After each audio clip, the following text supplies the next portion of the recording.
এ কানু হে ভাই, আমি একটু বিপদে পড়ছি। তুই আবার কি বিপদে পড়ছিস? আমার কাছে 500 টাকা আছে, আমি এই টাকার বার সহ্য করে পারতেছি না। এখন তুই আমার কাছ থেকে টাকাটা আপ নে। টাকা হলো তোর কাছে নেবো? না না না না না না না না না, তোর কোনো সমস্যা হবে না, তুই নে এই 500 টাকা। আমার এখন কোনো টাকা পয়সা লাগবে না, আর যখন লাগে আমি তোর কাছে চাই নেবো না। তুই এখন জাগা, আমরা এনে জরুরি কথা করছি। আমি তোর চেহারা মুখ দিয়ে করছি, এনে তুই ধর। তুই এবার করলি, তুই এবার করলি কে? ওর টাকা নিবে নিছে। তুই টাকা ওলার দিলে জানি একটা ভেজাল হবি, তার জন্য আমার বন্ধু টাকা নিতে মানা করছি। তোর ভেজাল, এনে কোনো ভেজাল হবি না, আমাকে দিচ্ছি। এ কানু তুই নে। কানু তুই নিস না। কানু তুই নে। না কানু তুই নিস না। আবার তুই কইছিস না। কানু তুই নে, তোর ভালো হবি। না কানু নিস না, তুই খারাপ হবি তোর। আরে না, এত করে যেহেতু করছে খারাপ হবে না।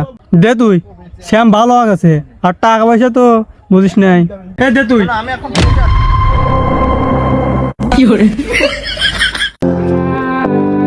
নমস্কার কাকা।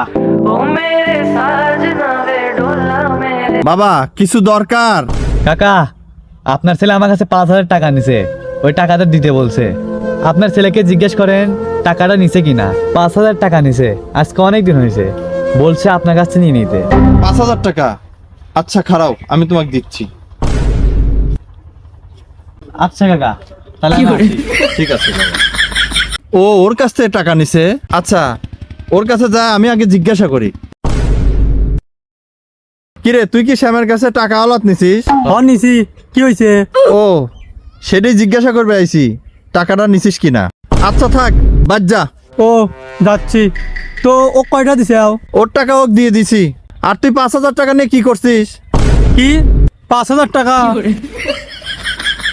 দেখছিস আমি জানতাম এরকম কিছু একটা হবি। ও 500 টাকা দিয়ে 5,000 টাকা নিয়ে গেছে, আমি তো নিবের মানা করছিলাম।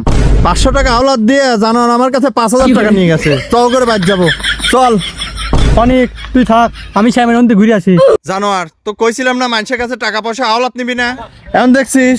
আরে ও আমাকে জোর করে আলাদ দিছে, আমি কি চা নিছি নাকি ওর কাছে? তো বন্ধুরা, আপনারা এইভাবে কারো কাছে টাকা হলাক নেবেন না, তাহলে আপনার বাবার কাছ থেকে বেশি টাকা নিয়ে নিতে পারে। বন্ধুরা ভালো থাকবেন।